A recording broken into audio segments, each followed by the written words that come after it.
Hello and welcome to super धमाका serial Jhanak में जनक हो चुकी है बेहोश।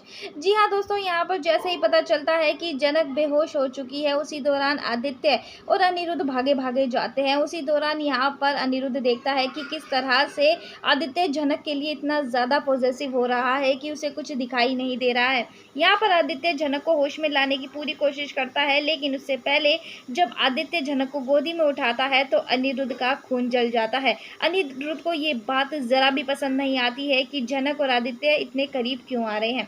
लेकिन दोस्तों यहाँ पर अनिरुद्ध इन सब बातों को भूलकर जनक का ध्यान रखता हुआ नजर आता है, जनक को होश में लाने की कोशिश करता है। यहाँ तो दोस्तों ऐसा लग रहा है जैसे कि एक अनार और दो बीमार। जी हाँ, यहाँ पर जनक को लेकर आदित्य और अनिरुद्ध की जो चिंता है वो एक अलग ही लेवल की है। जब यहाँ पर अनिरुद्ध को जनक के लिए इतनी ज़्यादा टेंशन में देखती है अर्शी और अर्शी की माँ, तो उन दोनों को काफ़ी गुस्सा आता है। यहाँ पर अर्शी और सृष्टि कहती है कि तुम चाहे कुछ भी कर लो, ये झनक हमेशा हमसे जीत ही जाती है। हम चाहे कितनी कोशिश कर ले अनिरुद्ध को झनक से दूर करने की, लेकिन कुछ ना कुछ ऐसा करती है जिसकी वजह से अनिरुद्ध इसकी तरफ खिंचा चलाता है। और इतना ही नहीं, यहाँ पर सृष्टि और अर्शी का खेल यहीं ख़त्म नहीं होता है, बल्कि यहाँ पर उन दोनों ने कुछ ऐसा बोल दिया है जिसे सुनकर सब लोग शॉक हो जाते हैं।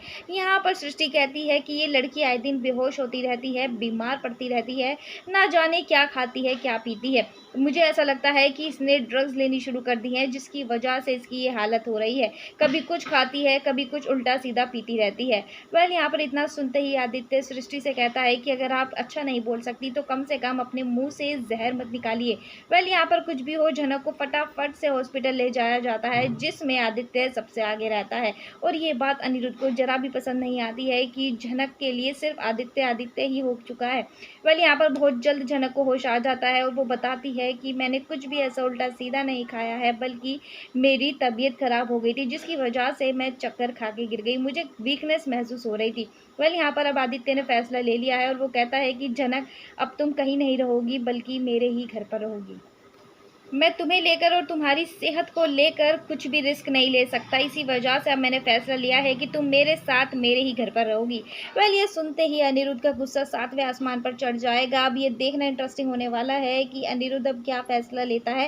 वैसे यहाँ पर अनिरुद्ध के फैसले की कोई कीमत नहीं है, लेकिन फिर भी यहाँ पर अनिरुद्ध चुप नहीं रहने वाला है। वो झनक को समझाने की पूरी कोशिश करेगा, लेकिन देखना होगा कि झनक अनिरुद्ध की बात मानेगी। आपको क्या लगता है, क्या झनक को आदित्य के साथ उसके घर पर रहना चाहिए? क्या झनक सेफ रहेगी? कमेंट सेक्शन में बताना बिल्कुल ना भूलें।